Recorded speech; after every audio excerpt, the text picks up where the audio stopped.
Olá, o programa Eclésia está no ar. O nosso tema de hoje é continuidade do tema da semana passada. Nós vamos continuar falando da vida e da missão dos apóstolos. E no programa de hoje vamos aprofundar um pouco mais esse assunto, porque vamos falar também dos evangelistas. Quais deles conviveram com Jesus Cristo e quais não. Também vamos falar da figura de São Paulo, que não conviveu com Jesus, mas que foi um dos grandes seguidores dele, através dos escritos e de sua vida. Quando a nossa equipe esteve na Itália, nós tivemos oportunidade de conhecer muitas basílicas, com imagens dos apóstolos, mas uma delas foi especial. Confira nesse VT. O imperador Constantino fez questão de colocar, como com certeza vamos ver agora, né, as imagens dos 12 apóstolos. Imagens gigantescas, porque os apóstolos foram verdadeiros pontos de referência na divulgação e na difusão da fé manifestada e ensinada por Jesus. E graças ao trabalho dos 12 apóstolos no mundo inteiro é que a fé chegou na íntegra também para cada um de nós. Essa é a Basílica de São João de Latrão, a primeira basílica cristã do mundo. Padre Guido, bem-vindo ao nosso programa. Bem, mais uma vez, prezados amigos, nos encontrar. Um estudo sobre os apóstolos merece mesmo ser realizado com calma, porque estamos diante das colunas da igreja. Acabamos de ver neste VT aquelas imagens majestosas da Basílica de São João de Latrão. Né? É uma homenagem a eles, não é? Exato. O imperador Constantino, quando mandou construir a Basílica dedicada a São João, fez questão de colocar dentro da igreja estas imagens dos grandes apóstolos, os 12, cada um com a sua história, com a sua experiência de vida e com o seu testemunho de vida. E até hoje, graças à maneira com a qual a fé foi anunciada, é que a evangelização continua no mundo usando exatamente a mesma linguagem. Padre Guido, nosso primeiro apóstolo a ser falado nesse bloco é a figura de São Pedro. Nós deixamos um bloco especial e o de abertura do programa de hoje porque, afinal de contas, São Pedro é um dos grandes responsáveis pela continuidade da missão de Jesus Cristo e pela Igreja Católica, que tem todo o seu trabalho no mundo todo, que tem esse processo de evangelização tão profundo e que nós seguimos essa igreja também pela figura de Pedro. E na nossa tela, Padre, nós vamos acompanhar durante todo o programa de hoje um filme falando da vida de São Pedro, da missão de São Pedro. Então vocês também vão poder ver algumas imagens deste grande homem. Vamos começar pelo seguinte. Pedro era um pescador, certamente com uma personalidade muito forte, muito simples, talvez até um pouco rude. E Jesus Cristo olha com carinho para este homem. Como foi isso, Padre? Sim. Palavras muito bem comunicadas para a senhora. Pedro, que chamava-se de Simão, foi uma das pessoas sobre as quais Jesus confiou e entregou a responsabilidade de dirigir o caminho da igreja. É verdade, era um homem, talvez sem nenhuma cultura, talvez até um pouco soberbo. Nós sabemos, né, que quando Jesus anunciou a sua mesma paixão, ele disse, mas pelo amor de Deus, nunca vai acontecer, porque mesmo que todo mundo te abandone, eu seguir-te-ei fielmente. Jesus olhou na cara dele, Pedro, menos. Antes que o galo cante nesta próxima noite, você já me terá negado mais de uma vez. Foi um pecado de soberba, né? Mas Pedro depois mostrou a sua generosidade. Era um homem que se converteu, que acreditou plenamente na sua responsabilidade, e Jesus lhe trocou até o nome de Simão com o nome em língua hebraica de Kefas. Kefas, que significa rocha, pedra.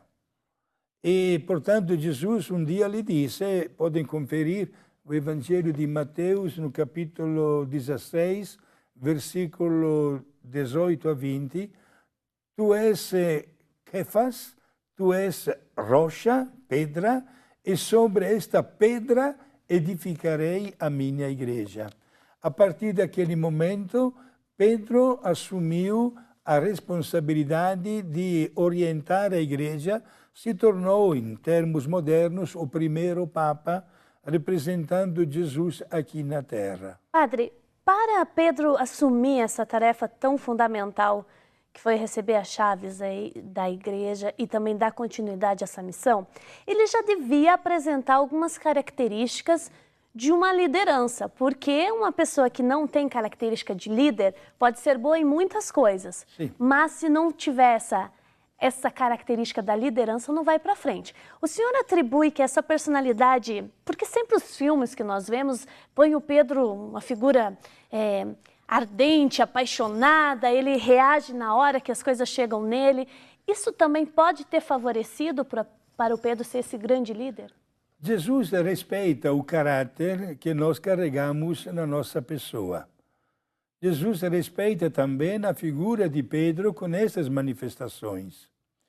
Agora, quando se tratou de entregar o primado da igreja, é claro que Jesus não foi por acaso que escolheu Pedro, porque ele reconheceu que Pedro, apesar de ter estas manifestações um pouco explosivas, está registrado, por exemplo, até uma briga verbal com Paulo. Depois falaremos a respeito disso, mas era um homem generoso. Inclusive chegou quase a ficar triste. Aliás, ficou triste quando Jesus, por 3 vezes, lhe perguntou: você me ama? E duvidou, porque dentro da consciência de Pedro, naquela hora, estava ainda o peso da negação, tríplice negação da pessoa de Jesus, que tinha acontecido na noite mais dramática da paixão de Jesus. Pedro assumiu esta responsabilidade. E uma vez que Jesus foi para o céu, esteve mesmo na altura desta sua missão.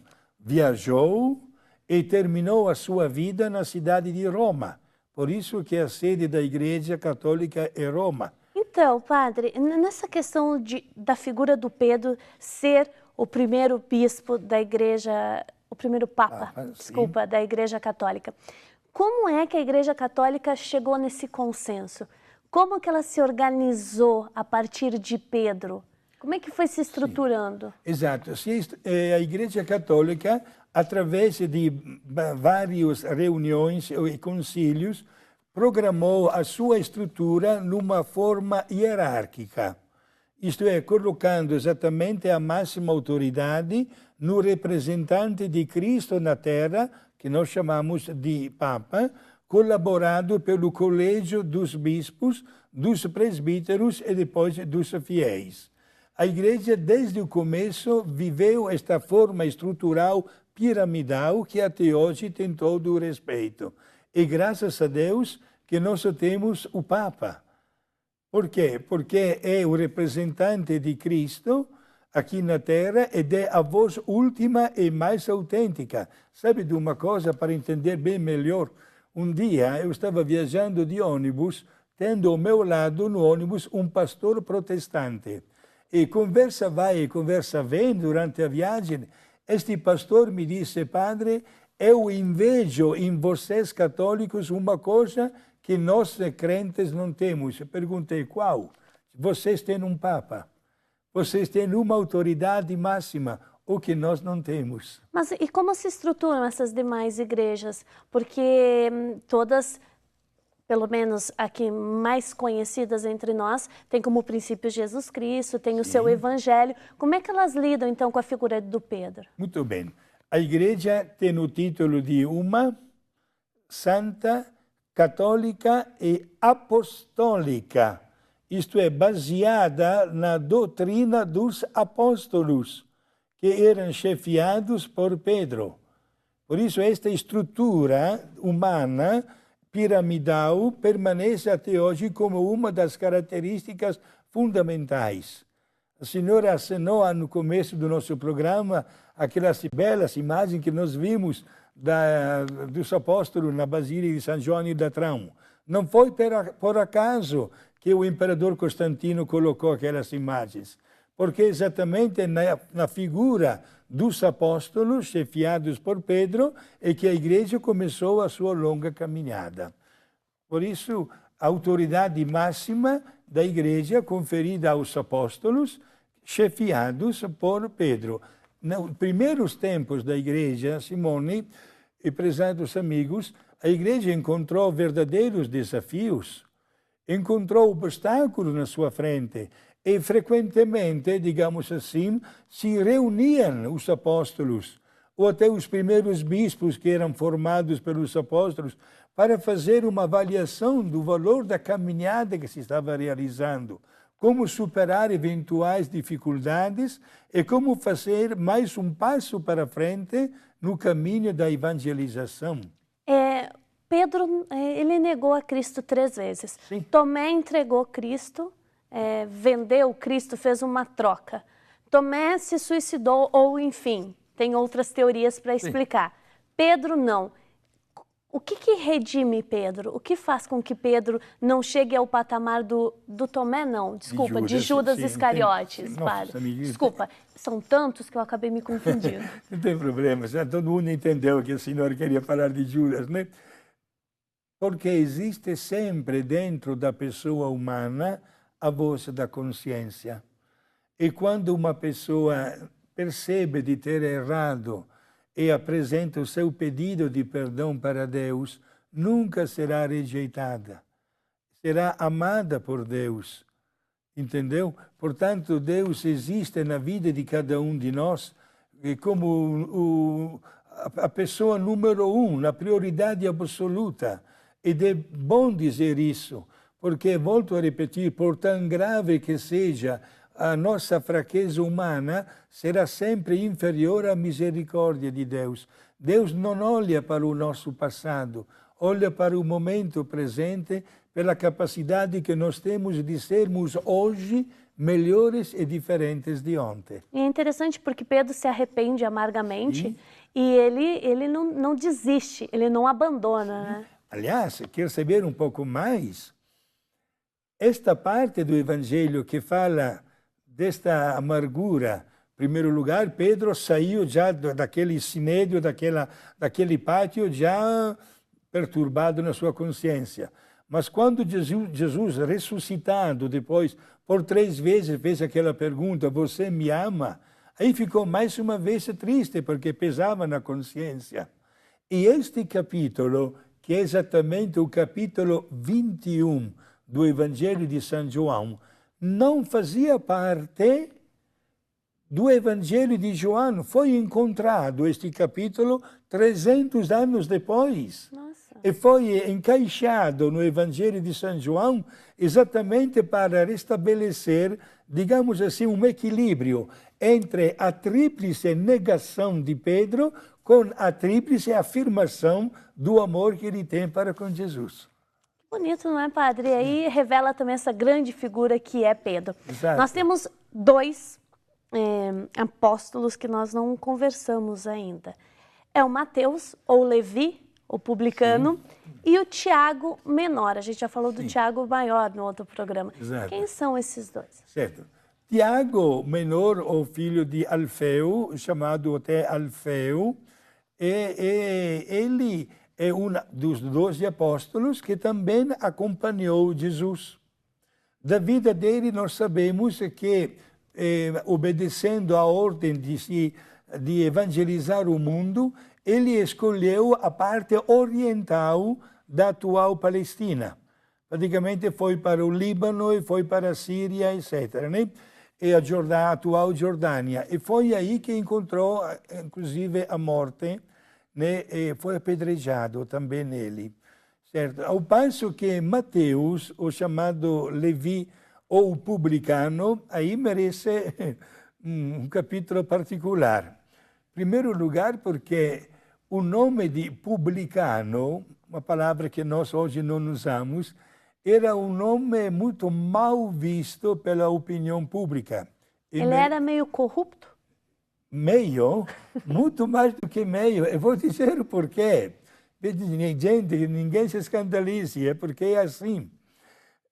Ainda bem que a misericórdia de Deus supera tudo isso. Os romanos, quando conquistaram a Palestina, exploravam o povo da Palestina, porque o governador romano devia enviar todos os meses cofres de dinheiro e de ouro para os cofres de Roma. Então inventavam leis, por exemplo, taxas sobre os produtos que da cidade iam para o campo, por exemplo, o produto de artesanato, e taxas sobre os produtos que do campo chegavam para o consumo na cidade, por exemplo, carnes, leite, verduras, etc. Só que os romanos, desculpe a expressão, diríamos a palavra safados, né? Exploravam até aí, porque ao invés de receber mensalmente o relatório dos produtos sobre os quais entravam as taxas, estabeleciam desde o começo do mês, com estas pessoas encarregadas da cobrança, o valor. Por exemplo, você no final do mês tem que entregar, se fosse em termos modernos, 10 mil reais para nós, romanos. Estes cobradores, pelo medo de não chegar a conseguir aquele valor, e pelo medo de tirar dinheiro do bolso, modificavam os valores das taxas. Estavam roubando descaradamente. De maneira que no final do mês não somente pagavam os romanos, mas o restante entrava no bolso deles. E como sempre, quem saía levando a culpa era o povo, né? Quem saía, aliás, sofrendo com isso, Sim. né? E Mateus fazia esse trabalho. E Mateus era difícil, hein? E não foi o único caso, hein? Porque também o baixinho Zaqueu, também ele era cobrador de impostos na cidade de Jericó, outro caso paralelo. E Jesus chama um e chamou o outro também. Chama Zaqueu para uma conversão de vida e chama Mateus para segui-lo. E sabemos, como está escrito no Evangelho, que Mateus deixou o banco, deixou o dinheiro e acompanhou Jesus, se tornou grande apóstolo e evangelista. Isto é, dos 4 evangelhos, 2 foram escritos por apóstolos.